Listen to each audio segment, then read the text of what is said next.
Balance 7 or Bet Online? If I'll take Bet Online.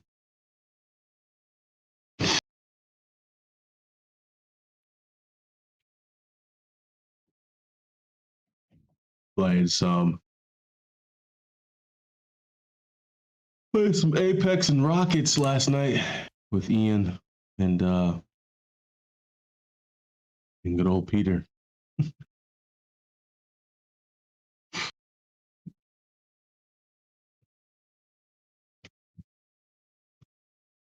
Yeah, Apex is nice now. It is. It's a lot of fun. I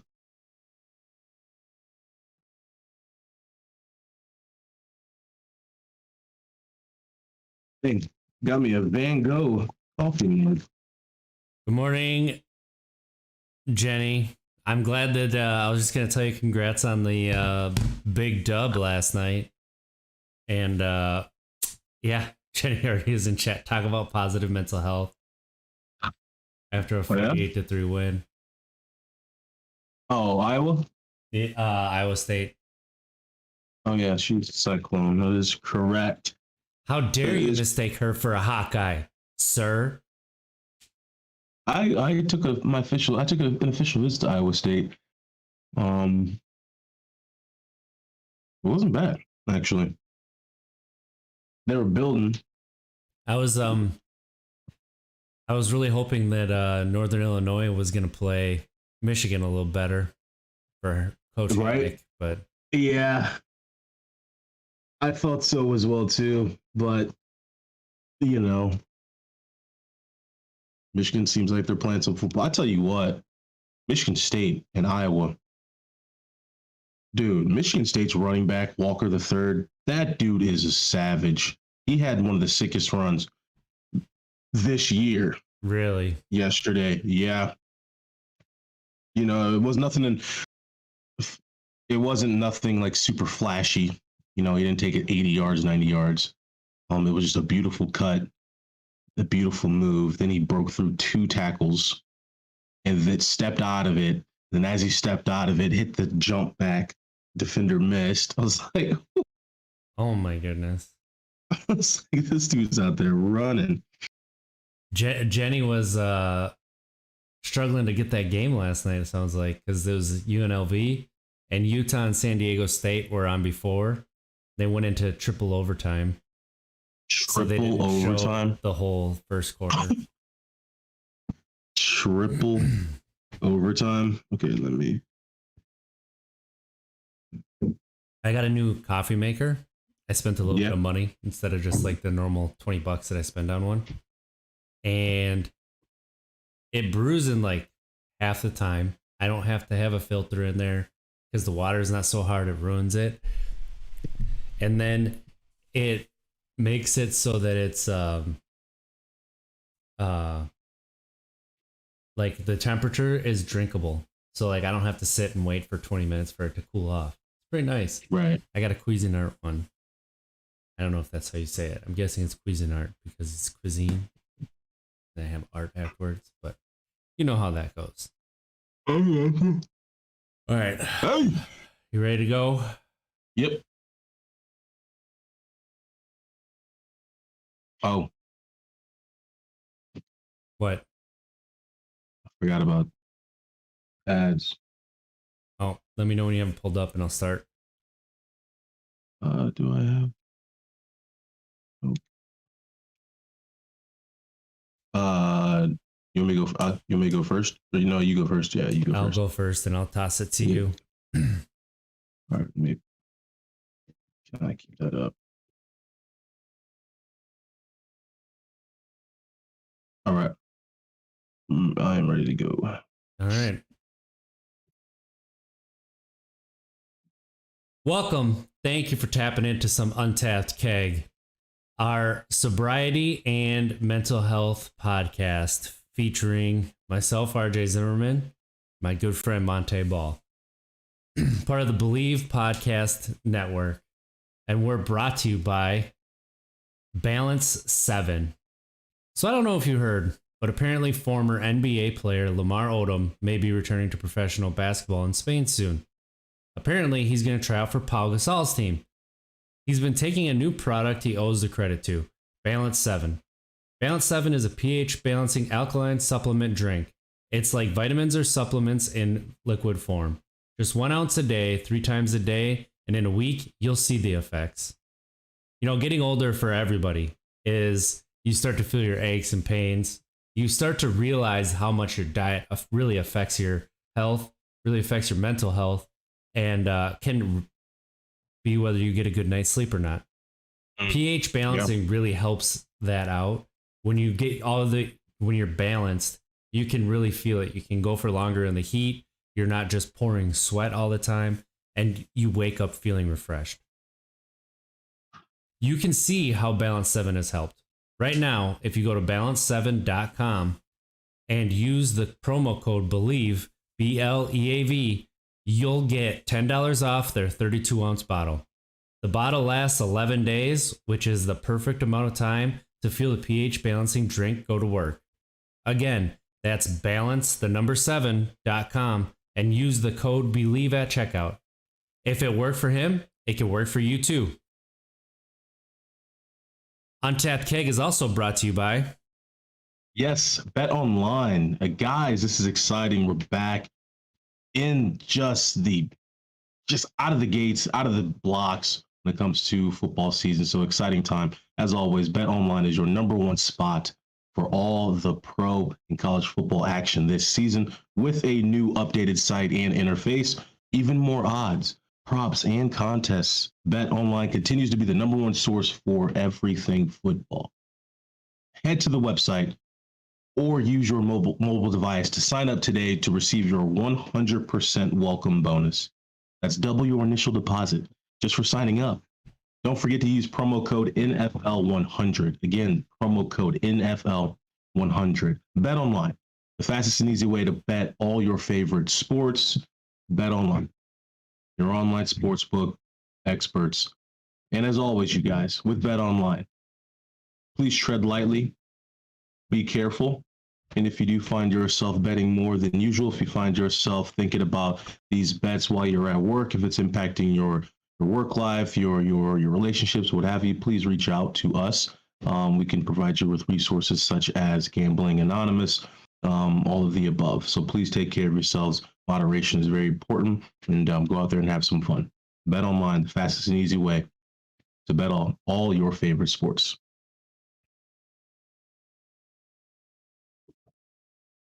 Thank you for tapping in to Untapped Keg. How you doing today, Mons? Tired, but I guess a good tired. Just being extremely busy recently, which is always a good thing. Always a good thing, but a little tired, but excited to get chatting here. How you doing, man? Oh, talk about busy. Right. I don't remember a time when I wasn't busy. I feel like I've been going for 2 months straight, but I'm feeling really good right now. I think I'm starting to get a good cadence down, starting to get a schedule with the kids. You know, this whole staying at home with the kids thing is so new to me. It's weird. We move out to the East Coast and they start sleeping in.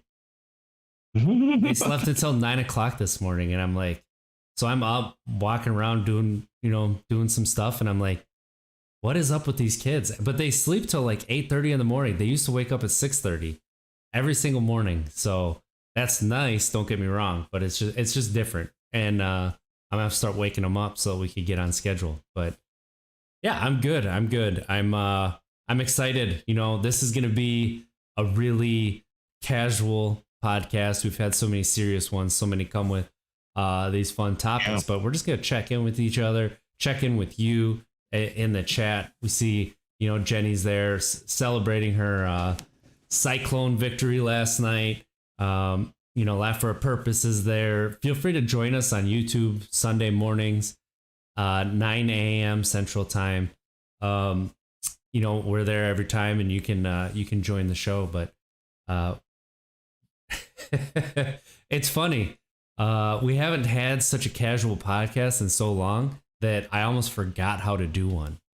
Yeah. So, you were talking about that you played some video games last night. How did that go? Yeah.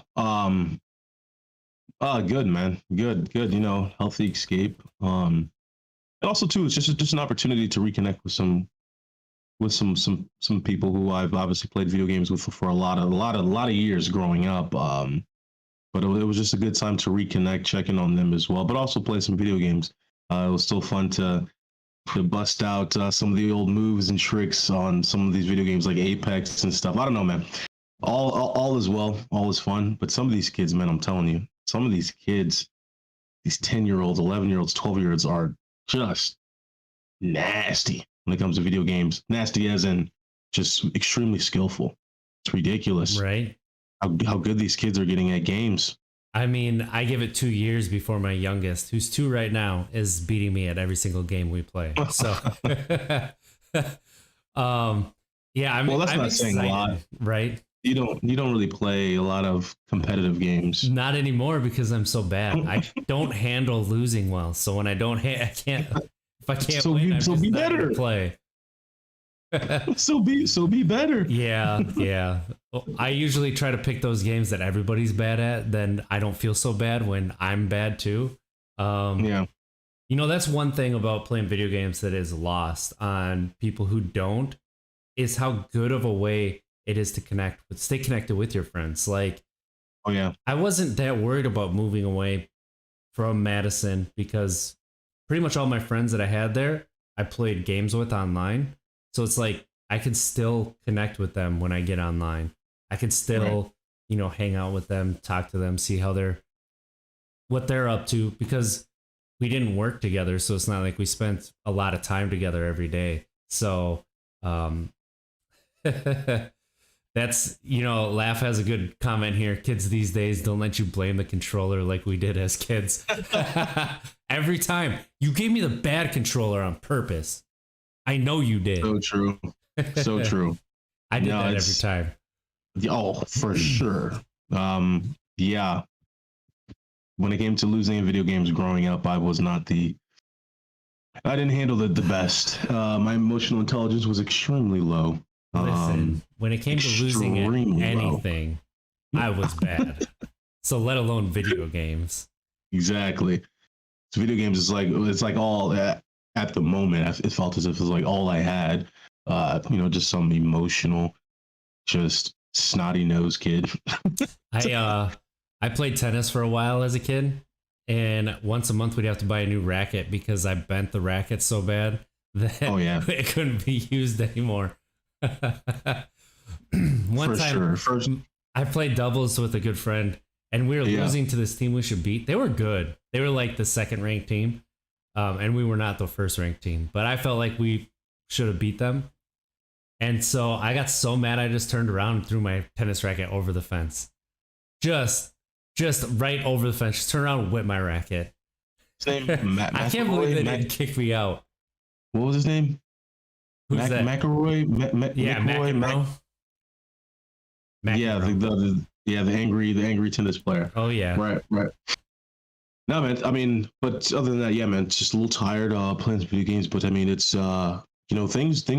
are good, man. Because again, we're in football. We're now coming up on almost like 18 months, 19 months of the podcast. This has been fun. This has been going well. There's obviously always room for improvement. We're going to be expanding, but I think we finally got our, most definitely got our foundation. That's for sure. And we didn't have to hit rock bottom to get this foundation of this one. Nice. Nice. See what I did there? Yeah, indeed. That is something like with change. Like obviously, I made a massive change, but the thing about change is it's scary, but at the same time, there's so much hope. Like, when you're changing leading up to it, you get anxiety, you get a lot of butterflies, you get a lot of, am I making the right decision? Second guessing. But then at the other end of it, you feel like anything is possible. You feel like, you know, the sky's the limit. Like you're not holding yourself down. You almost feel like, you know, you grew 2 inches, you're standing a little taller.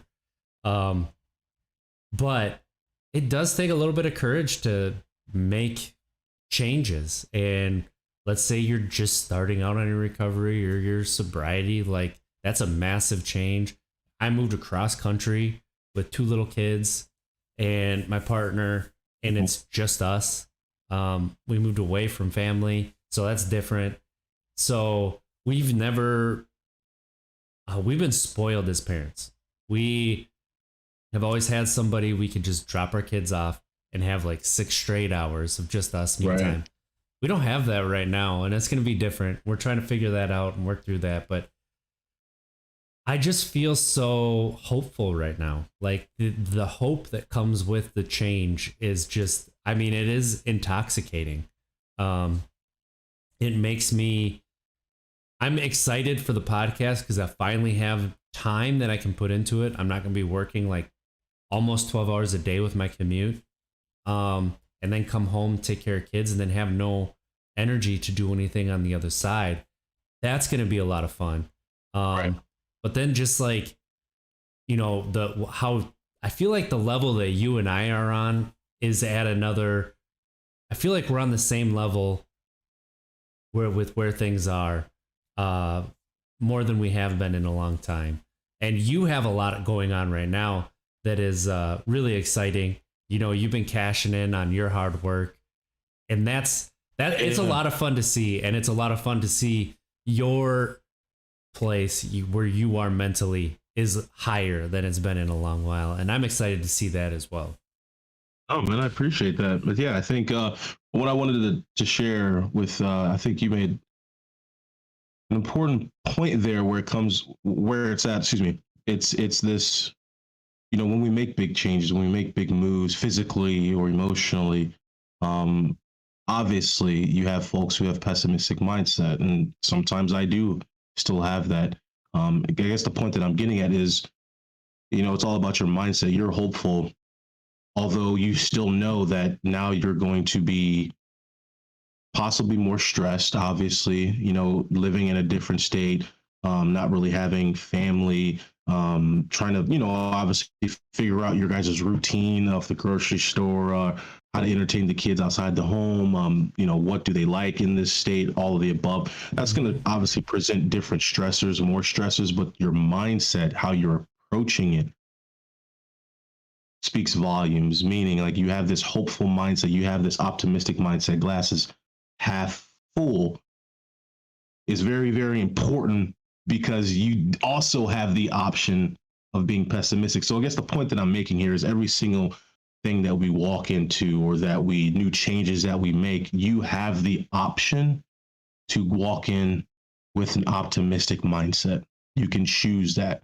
More times than not, we choose pessimistic, and the outcomes that we, you know, we're afraid of to happen come to fruition, because it seems like if we keep just talking to ourselves with that type of language, that those outcomes happen. So if we talk to ourselves in a good way, I'm hopeful, I'm happy, this is not going to be stressful, you're going to start moving in a way to where it's going to be successful. Like, do you know what I'm saying? Like, yeah, you know what I'm trying to say here? It's like, if you have that negative mindset, you're going to move in that way to where the negative outcomes are going to happen, because you're constantly saying, oh, it's going to be stressful, it's going to be this, it's going to be that.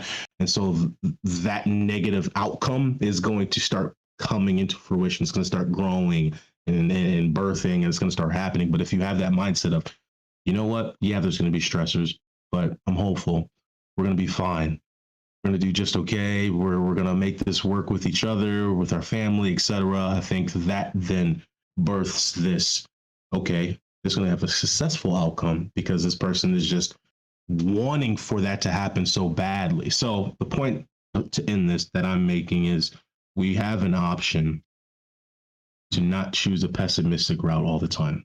And I'm talking to myself here as well. And RJ, obviously I don't want to speak for you, but for me, yeah, that pessimistic mindset I still have at times. Mm-hmm. And then at the end, I'm like, well, why was I even thinking that way? Why am I afraid of something that's not even it might not even happen, that outcome, false evidence appearing real, that being fear. So all in all, we just need to have better mindsets, and I think you're doing a great job of it, RJ, where it's just hopefulness. You're hopeful, you're happy, you keep waking up and you're telling yourself that. I think things are going to go well.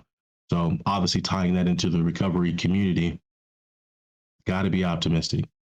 You got to wake up and you got to remind yourself of how beautiful you look, or how you're feeling, or how far your journey has been, how far you've come, all of the above, because those little nuggets that you tell yourself do help.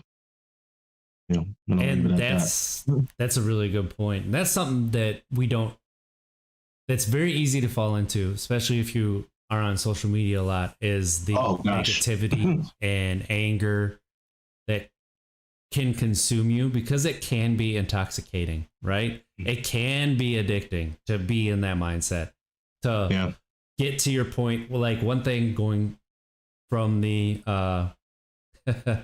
the job that I had and going through with different crews, there were people who were just happy, glad to be there. Like we have a fun job. Who else gets to make like sparks and then be like, man, that was cool. Like who else gets to play with electricity for a job and can do so in a safe way, but you can have a little bit of fun with it too, right? There's not really too many people that get to like set 40-foot wood poles with trucks and have some fun. Right. But then you have your jaded people that they just look for any reason to be negative.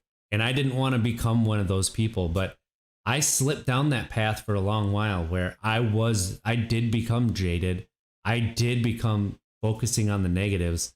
One thing I did was a couple years ago, the LGBTQ flag the pride flag came to the operations center, and I felt like nobody wanted to fly it. So I made it my mission to get that flown, and it ended up being flown.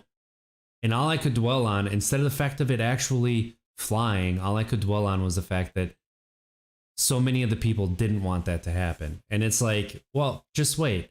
Things are changing. And then the next year, everywhere flew it. So starting with these little steps that seem like they're not enough, or like there was challenges there, and then focusing on the challenge rather than that little step that you were able to make, that you were able to help become better.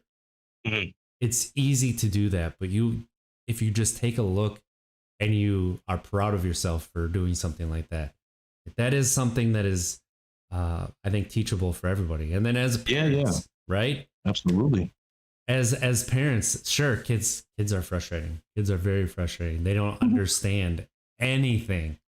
They are, there's a subreddit called "Kids Are Stupid," and there's the F word is in there, and it's like, yes, they are. They do dumb things. Like there was a picture of a toddler crying because they wanted a book that they were sitting on and they couldn't pick it up. They're crying because of that. That's how kids are. Like they don't know. They don't understand. My youngest will be like, I want to watch, Blippi. So I'll turn Blippi on and hand him the tablet, and he'll get mad because Blippi's on. And then he'll scroll through and pick what he wants, and it's a different show. And it's like, did he say he wanted Blippi? Yes. Did I give him Blippi? Yes. What he meant was he wanted the tablet. He just called the tablet Blippi because he doesn't know that the tablet's not called Blippi. And so just looking at things like that, like, wow, my kid just navigated YouTube all on his own. Like, that's really impressive. Or just getting frustrated because they started crying. Don't get me wrong. Right. I get frustrated a lot. It's just how it is in parenthood. You get frustrated, but absolutely. That's why you look at your kids and they're so cute, because they frustrate you so damn much. But then when they're cute, you're like, oh my goodness, like how is that half me? Right. It's just, it's things like that, hope is such a strong emotion. But it's so fleeting at the same time. Mm-hmm. Yeah, I think it's back to your original point where it's our mindsets, man. I mean, our brains are extremely powerful. w- our inner dialogue, your inner language. What are you saying to yourself? You really got to pay attention to how you address yourself. That is, of course, if you do talk to yourself. Found out just like a couple weeks ago that not everybody has an inner dialogue or what have you, or inner voice, which is weird to me. Really? But yeah. Not everybody has that, and I'm like, so what do you do when you're just sitting down? It's just blank in there. I'm like, what's going on? But for me, back to the topic where it's pay attention to how you're talking to yourself.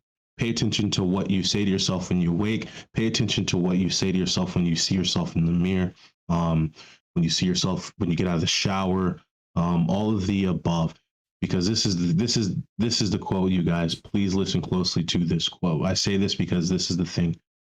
Please do not doubt yourself. There are millions of people out there who are already doubting you.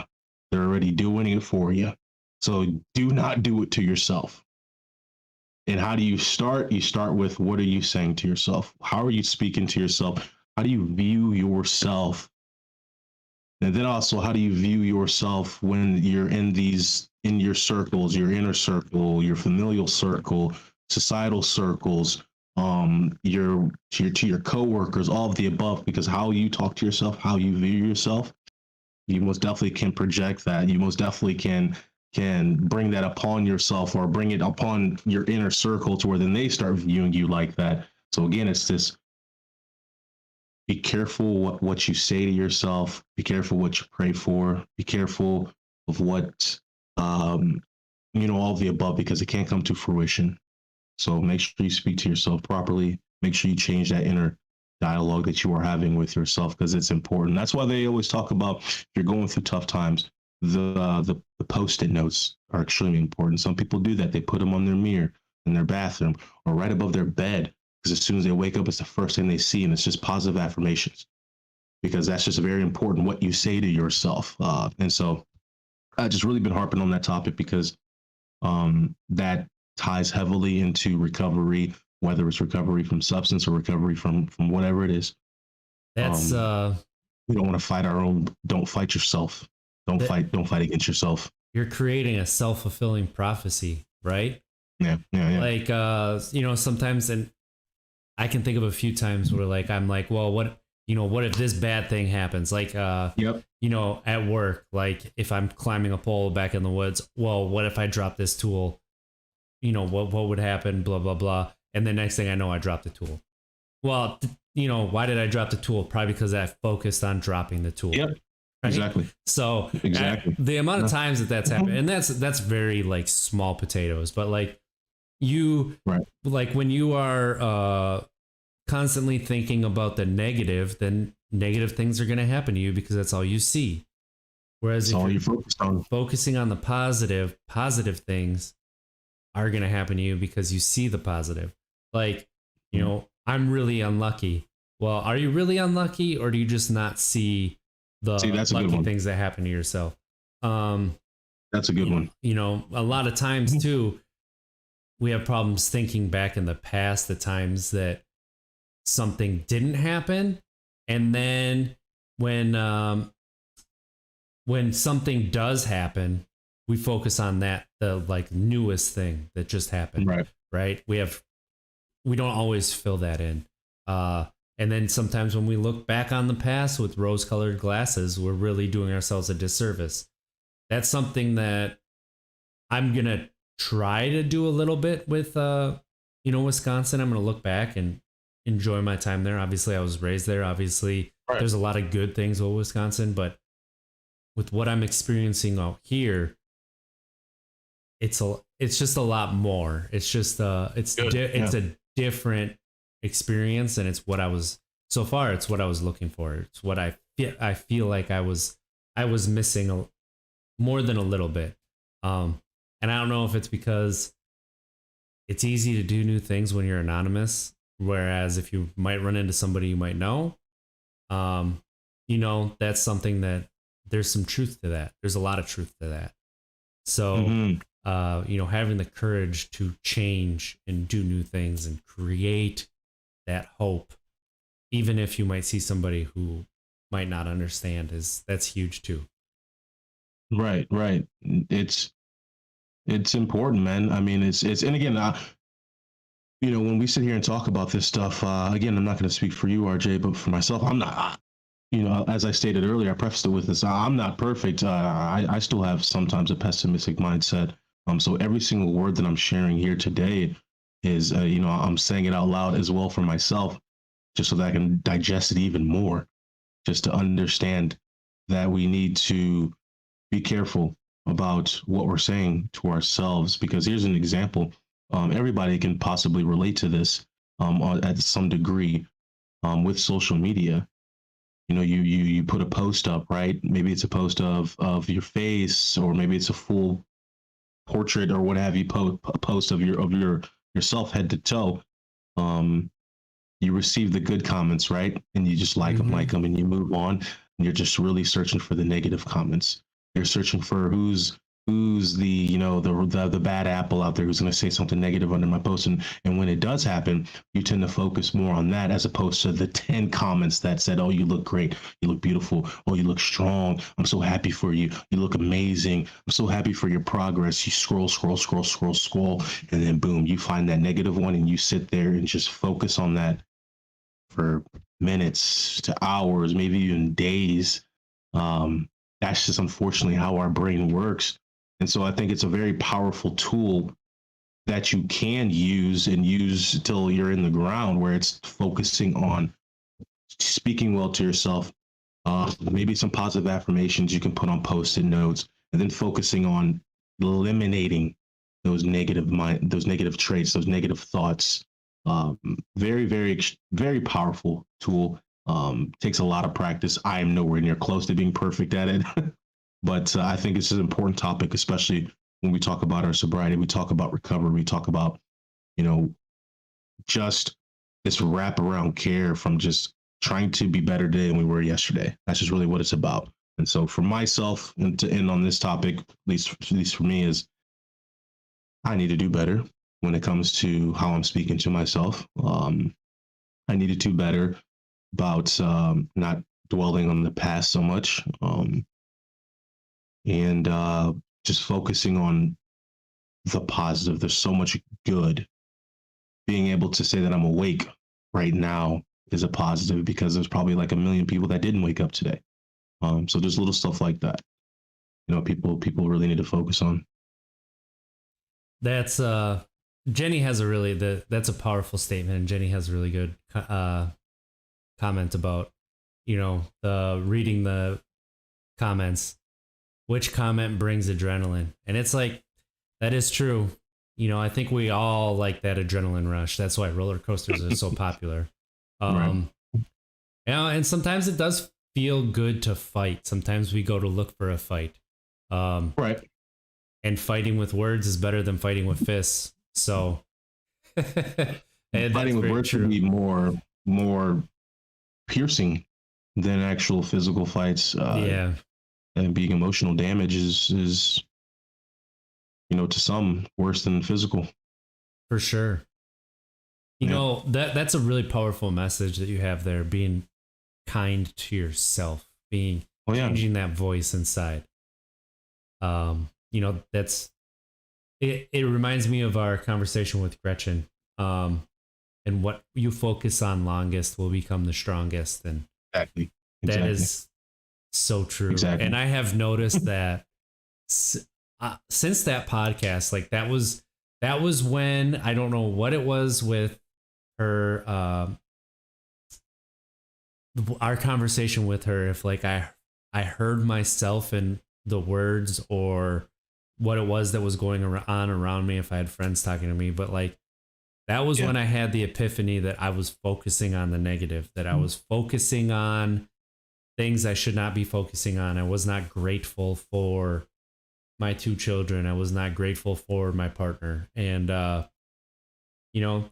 that I made me realize I needed to go back into therapy. So, therapy isn't just for the bad times. Therapy can also be for good times, can also be for maintaining, you get to a nice level and being able to maintain that. Like, we should not be scared of therapy.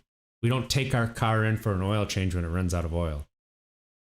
I mean, I think the therapy thing is, I'm glad you brought that up, because especially the point of, because this is awesome, because when we talk about therapy, when we talk about a therapist, unfortunately, it has this negative connotation to it in a sense, because people will just immediately attach like bad feelings, broken, to therapy, and to, oh, he's seeing a therapist because, okay, he's obviously struggling with something. He's obviously, or she's probably struggling with something. That's not the case. I'm glad you said that, where it's, you can share. Some people go to therapy just to have that personal cheerleader. Life is hard. Life sucks at times. I get all that. Sometimes you need that personal cheerleader, where you go and sit and talk to your therapist and they're rooting for you. You got somebody in your corner who's rooting for you mentally, actually mentally, physically and spiritually. Going to therapy does not mean you're broken, does not mean, oh, this person must be going through some very difficult times, I don't really know if I want to be around them. No, this could be somebody who just understands the power of speaking to themselves the right way, and then having somebody in their corner who's speaking to them with this positive outlook on life. Because, as RJ, you stated, when it comes to social media, the news, these polarizing opinions, this political battle, this just animosity with the vaccine, the anti-vaxxers, all that. It makes sense why our country is where it's at right now, because it's just not a very healthy spot, not a healthy place whatsoever. So having a therapist to just bounce positive affirmations right back at your face is not a bad thing at all to have, especially right now. So therapy is not bad, you guys. Therapy is a good thing. But again, there's a million ways up this hill. Therapy might not be for you. It may be something else. But yeah, I'm right there with you, RJ. Therapy most definitely is. And in the chat, Laugh for Purpose has he calls it the gas station theory. Like, you put a bucket at a gas station to raise money for cancer or a fire, people will donate. But you put a bucket for asking for money for therapy, and you'll get change, like, or maybe nothing. And that's the truth. Like, it could be just as healing, that's it. The only way to change it is to talk about it. I feel like the new generation understands that, but there's enough of the older generation that can still corrupt some of the younger generation. So we're not going to be 100%, but I think that we're finally in the majority that understands how good therapy is, and that it's not a negative for a negative sake. Absolutely. Yeah. Absolutely. I loved everything you said there. That was, dude, you're bringing nuggets today. You are on fire for such a casual, conversation. I feel like there's been a lot of nice nuggets here. Well, I mean, you do the same, man. So again, guys, we don't script anything. I'm sure if you've been listening to our show, at least 50% of it, that we don't script. We just want for this to be a space for people just to vent if need be. Sometimes we'll obviously, if we got a guest, of course, we'll have our questions. But if it's just us, we just talk. So right now we're just talking. We had no idea what we're going to speak on. And I think it's an important topic that we are talking about, that every single person who is in the chat now can relate to. And people who are going to watch this later down the road, understanding how are you speaking to yourself. It's very important, because especially when it comes to relationships, like how are you speaking to yourself? You're ignoring what your partner's saying. Your partner's saying you look good, you X, Y, and Z, but you're sitting there and you're speaking poorly to yourself. That's going to impact your partner's, relationship with you as well. Maybe impact your relationship with your children if you always have this negative outlook on everything. And I'm not saying it in a way as if something's wrong with you. We all got stuff to work through. I'm not 100% at it. Just gotta be mindful of it. Just be mindful. That's the key. That is that's so true. So, like, just talking about me and my relationship with my partner. Like sometimes when she says things, I take it personally, and she doesn't mean it to be personal. Or like when, you know, your reality is your perception, right? Our perception is 90% of reality, whatever, however the saying goes. How you perceive events, and then it goes back to the hope and the change thing, right? And how you talk to yourself, how you perceive things is your own reality. So when she asked me to change some of my behaviors, sometimes I internalize that and think that I'm not good enough. Or like, I feel like it's like my parents when I don't know. My parents may not mean this, but sometimes it feels like a direct attack at me. Right. And so I have to be defensive. That's just how I take it. That's a me thing. And I don't always know that I'm doing that. So if I always act defensive, then eventually I could push my partner to the point where they're just not going to talk to me anymore, because I always take everything personally. Why would, right? Yeah, laugh for a purpose, self-sabotage. Exactly. That is me. I do that. Exactly. You know, my old job, people would say they met somebody who worked there, and I'm like, oh yeah, they don't really like me. They're like, oh yeah, I mentioned you, and they said that they knew you. I'm like, yeah, they don't like me, so I hope that they didn't treat you too bad. And finally, you know, he's like, you know, we need to have a talk about why you keep saying that. And I'm like, what are you talking about? He's like, because it's not true. Like everybody I've met is like, oh, you're an awesome person to work with. And I'm like, I had to sit there and think, and I'm like, you're right. I just assume that nobody likes me because then I won't be disappointed.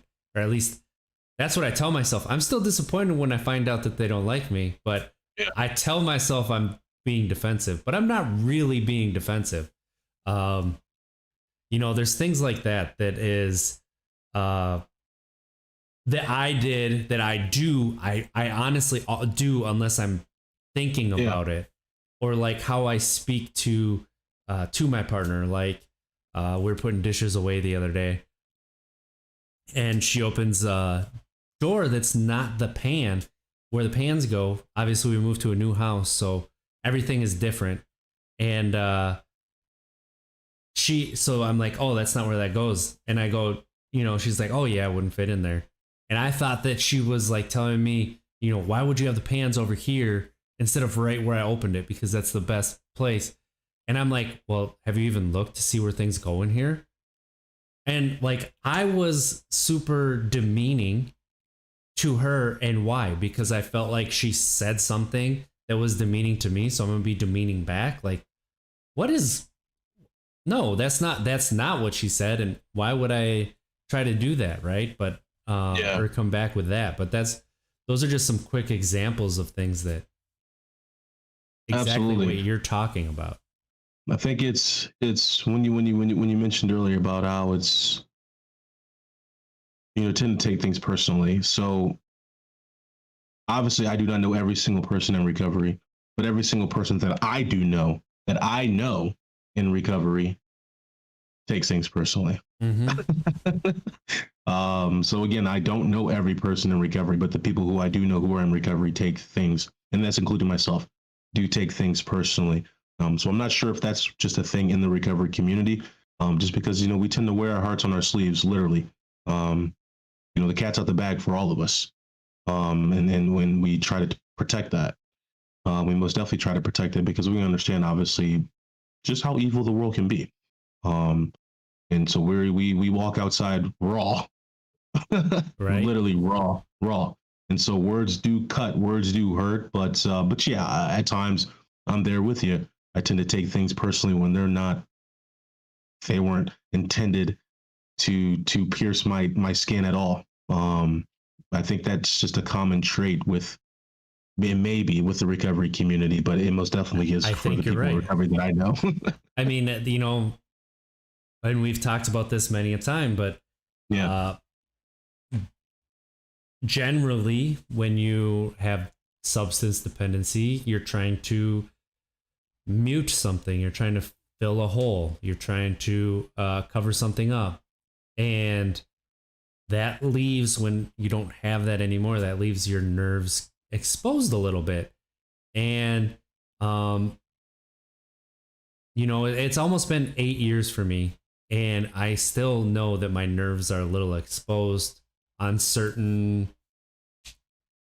when it comes to certain emotions for me. And that doesn't make it easier, but it definitely, I take things personally for some reason, and I have to physically, top of mind, try to change my mindset when it comes to that. But sometimes it just gets tiring and I fall back into negativity. Mm-hmm. Why do you think that is? Let's go ahead and transition here, and let's get to some. Let's dive a little deeper here though about why do you think that, outside of obviously wearing our hearts on our sleeves, all these terms that we're throwing around, let's dive a little deeper into why do you really think that is that you may be taking things too personally? I'm in the same. I'm literally sitting right next to you when it comes to this. Why? Even if right now us two adults were capable of understanding that we do it, so why can't we stop it? Well, I mean, that's learned behavior for how many years? Yeah, long time. Yeah. It takes a long time to unlearn behaviors like habits. Habits can be picked up quickly, but lost very slowly. Yeah. That's a really good question. I don't know why I've always taken things so personally. Always, even when I was a kid, I took things personally that weren't meant to be personal. I see it in my oldest right now a little bit. That same, I could tell he's a very sympathetic human. And I want to cultivate that. I want him to stay there. I want him to stay sympathetic and empathetic. And, but I also can tell that he's going to take things personally. So I try to explain to him now so that he knows that things aren't personal. That's just how life is sometimes. Like, we take a toy away from him. We're not taking a toy away from you because you did something wrong. We're taking a toy away from you because it's time to do something different. Taking a toy away from you because it's time to share.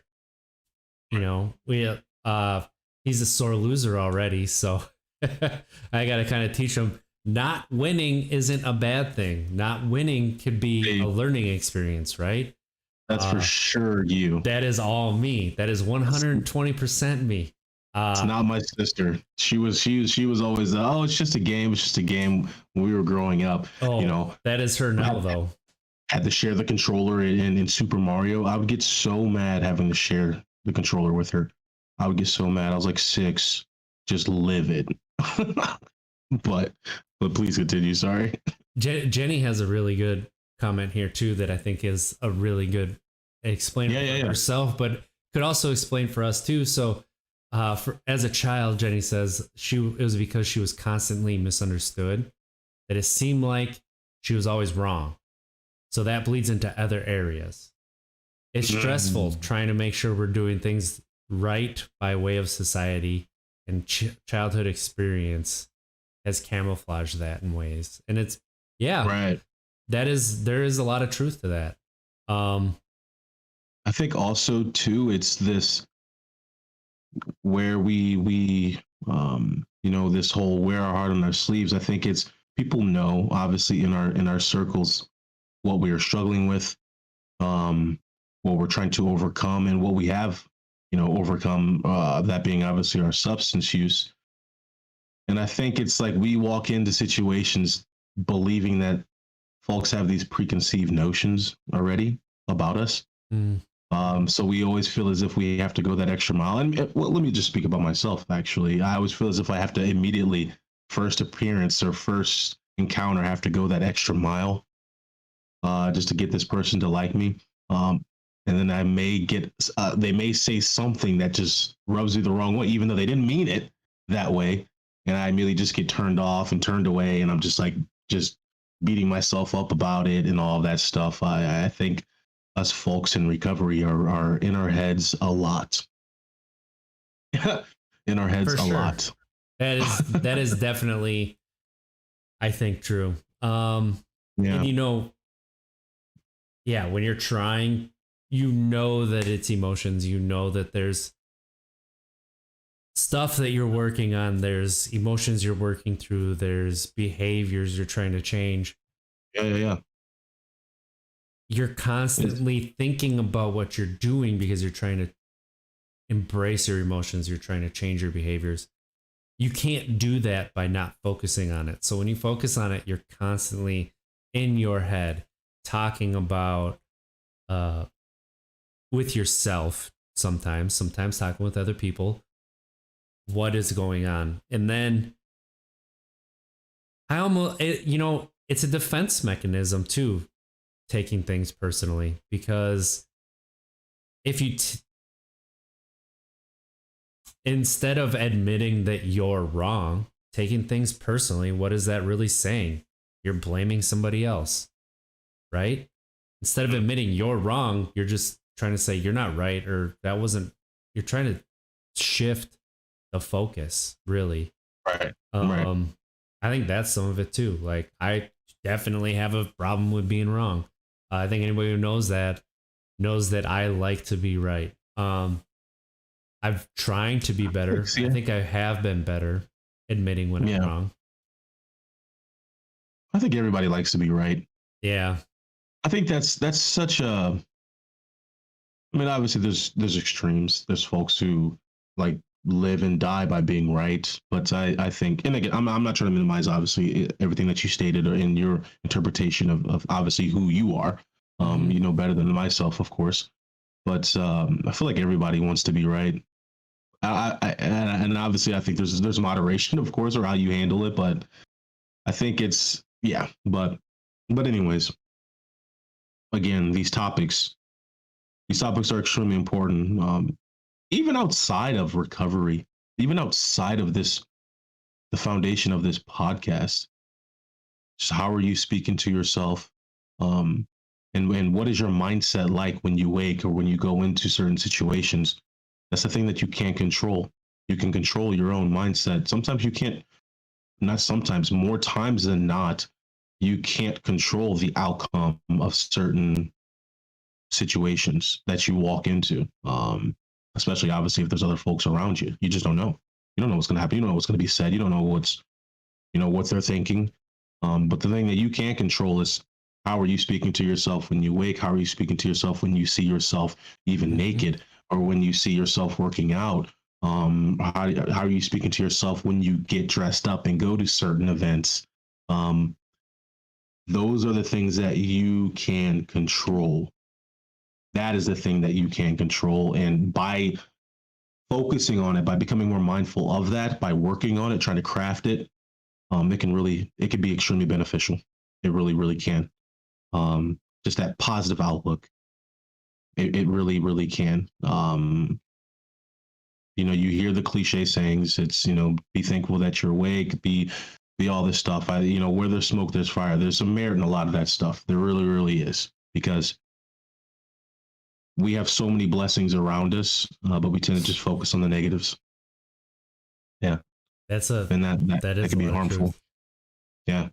When we were talking about what we're going to talk about on the podcast, I really thought we were going to be light and making fun of each other and laughing, but this got really serious really quick in a great way. And we've talked about before how this podcast feels like therapy for us. And a lot of that is because when you speak you hash things out, right? Or you speak it, maybe you are working through something as it happens. And that's part of the beauty of therapy, is you get to talk out loud and sometimes work through things that you wouldn't normally talk out loud or speak on. Yeah, that's, Jenny has another great comment. You're only in charge of your own energy. even if it feels like you're lying to yourself when you say positive things, you keep trying to push past that uncomfortable feeling. So Absolutely.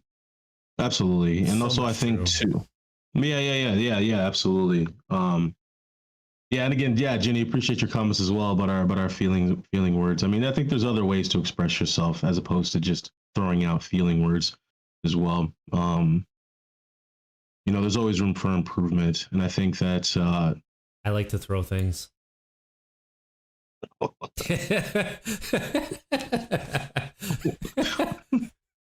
I like to throw things, but no, we most definitely appreciate every single person's comments in the chat. Jenny, we love you to death. We really appreciate you.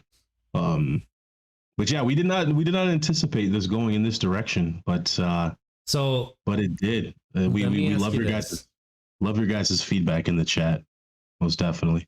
Have you seen any good movies lately? No. No? Although I do have some on my phone in my notes that I gotta check out on Netflix. Interesting. Oh, appreciate it, Jenny.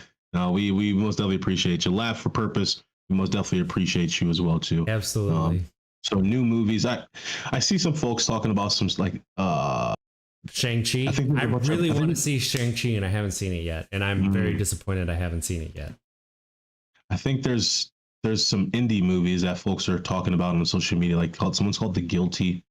I think it's some like German film or something like that. Where I don't know. Long story short, I have not watched a good movie in a while. When I say a while, I'm just talking like maybe a month or 2 months. But no, I did hear some good things about that Shang-Chi though. Most definitely did. Sorry, reading the chat, guys. Yeah, that's to our audio listeners. So what else have you been doing for, going back to how we're going to do this podcast? What have you been doing in the past couple weeks to help, I guess, de-stress? Anything new? I mean, you've had a lot of changes with your job, schedule, stuff like that. What have you been doing to decompress? I need to find something else as opposed to just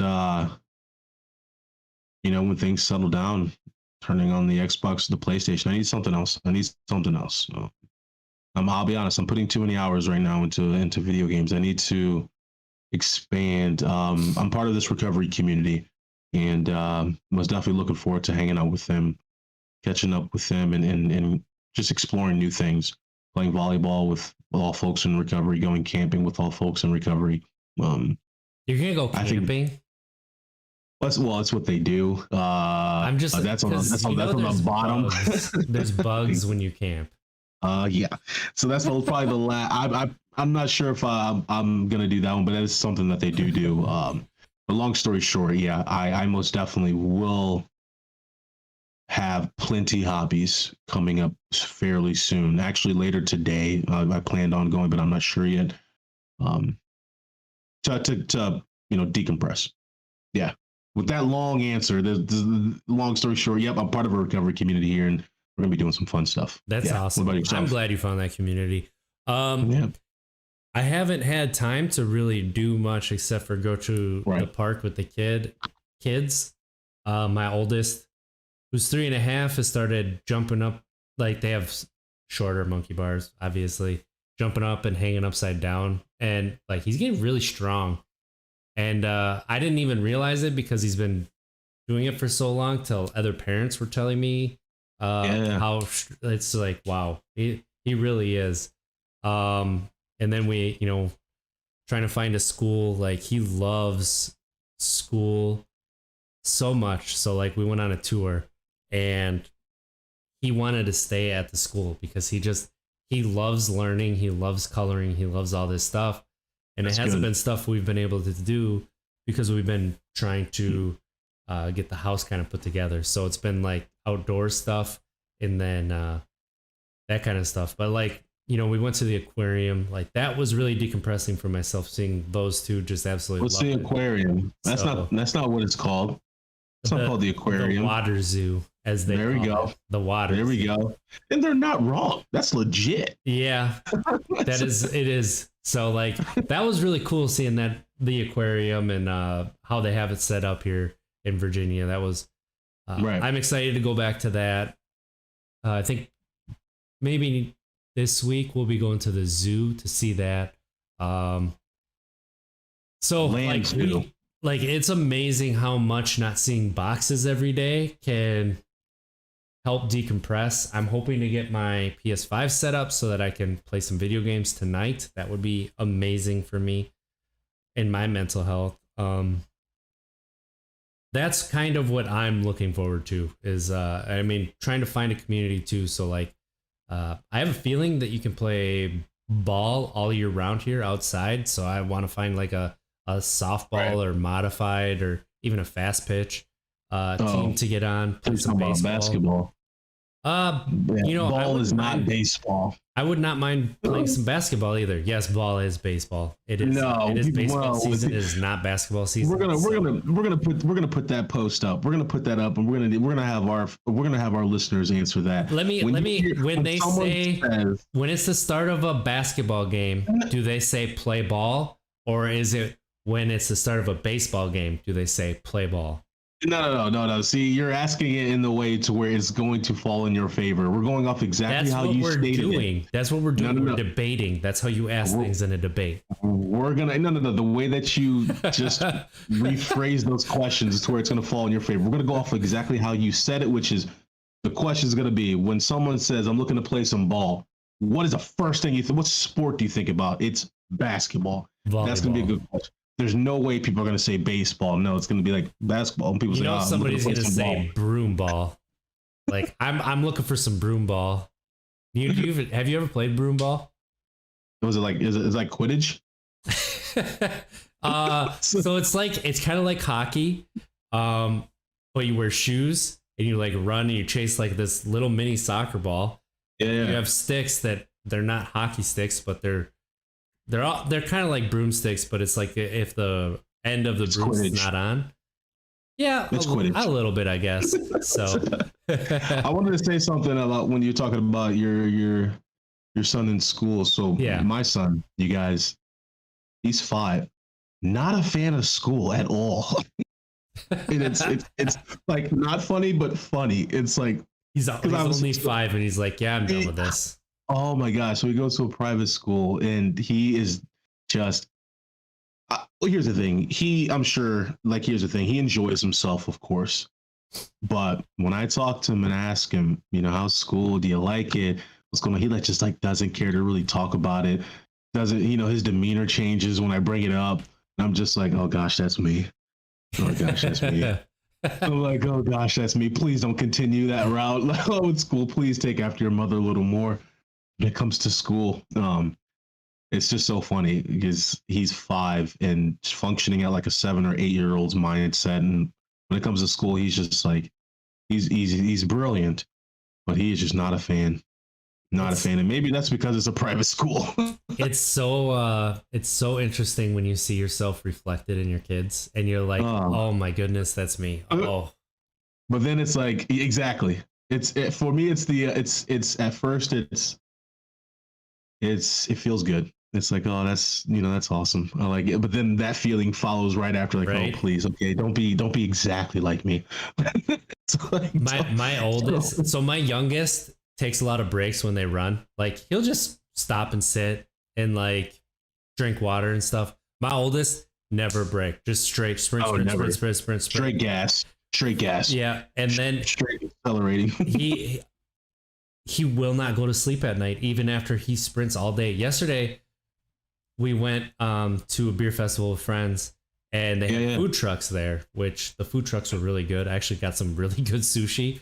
That I haven't had sushi in so long. Like, I need to get some good sushi. What? Hold on. I think I'm about to log off. I'm done here. You're getting sushi from a food truck? Yeah. Dude. I'm on the East Coast now. It ain't. I don't care that you're getting sushi from a food truck. Morning. You might as well just say you get sushi from a gas station. Well, I get it from the grocery store sometimes.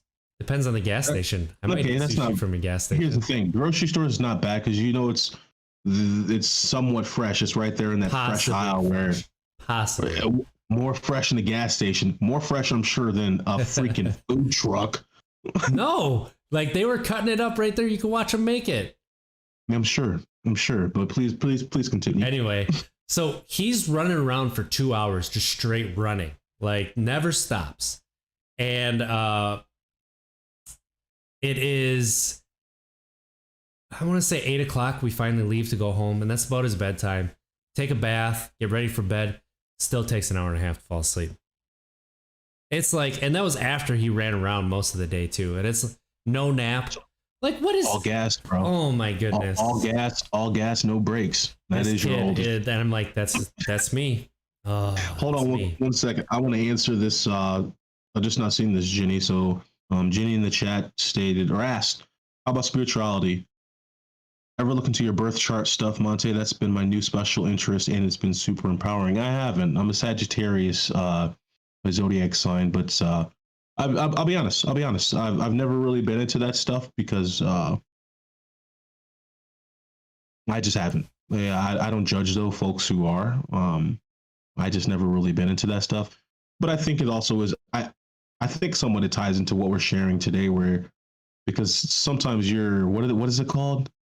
What is it called? Like your sayings for the day of your zodiac sign. What is that? Astrology. What does it say today or something like that? That's usually positive stuff. So I think that does tie in a little bit to our topic today, where it's, whether you're saying positive stuff to yourself or whether you are seeking it out. Seeking it. Yeah, you're receiving it. That being obviously from your therapist or from, your zodiac sign. I think that's all pretty cool stuff. Thank you, Laugh for a Purpose. Horoscope. Thank you. There it is. Yeah, your horoscope. See, that's why we need people to keep us in line. Be like, hey, this is. I just never was really into that stuff, but great question. But yeah, man, your oldest, all brakes, no gas. Your youngest is 2 years old, but I swear he's like a 16-year-old. It's hilarious. It's hilarious. It's hilarious. He sees something in order, and he's like chaos, and he just comes through and breaks it all. He's like naturally funny, because obviously he has no idea, but he's just naturally just a funny kid. It's hilarious. But no, man, I think we covered a lot. Covered some good stuff. I really love this episode. We were a little bit worried before we went live. We're like, what are we going to talk about? Because we've had so many serious topics. It's like we're going to be retreading on something, and then we ended up just like, hey, let's just do casual. Let's just talk about how things are going and do that, because we haven't done that in a while. So I am super excited. I don't know, for the future. I'm very hopeful. I need to point this out. Laugh for a Purpose. We would love to come onto your podcast. That would be, love that. Yeah, that'd be sweet. Yeah, that'd be fantastic. Shoot us a DM on Twitter at Untapped Keg. Yeah. We'll talk about that. But I want to talk about Laugh for a Purpose. Like, sum this episode up so cleverly, so clearly. Like, this analogy is amazing, and I wanted to shout this out because, my goodness. Life is like a camera. Focus on what's important, capture the good times, develop from the negative, and if things don't work out, take another shot. Like, I mean, just I love hearing things like that put things in such amazing perspective.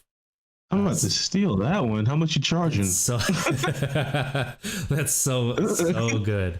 That is so good. Well, thank you so much for being here. That's really Jenny, good. And Laugh for a Purpose. We love it. Where can they find you, Mons? Where can people find you? Yeah. Again, we're grateful for everybody who tuned in and who will tune in. Thank you. But you guys can find me at Monte Ball 28 on Twitter. You can find me at Monte Ball on Instagram. Obviously, our Untapped Keg pages as well. Shoot us topics, questions, guests you'd like to see, all of the above, and we'll most definitely get back to you. Or if you know of somebody or yourself, or if it is yourself who's struggling with any sort of substance misuse, we are not experts. We are most definitely not experts. We're not psychiatric people, psychiatrists, all the above, none of that. We're just here to talk about men's health, women's health as well, mental health, peers. And just want to help. Just peers that want to help. RJ, where can they find you, man? You can find me on everything Untapped Keg everywhere, on Twitter, Facebook. Hit us up there. DMs are open. We'll hit you back as quick as we can. Look us up on YouTube. Leave us a like, review on podcast service of your choice. Please subscribe, share with your friends. I'm at It's Trickster on Twitter, ITZ. The I is a 1 in Trickster.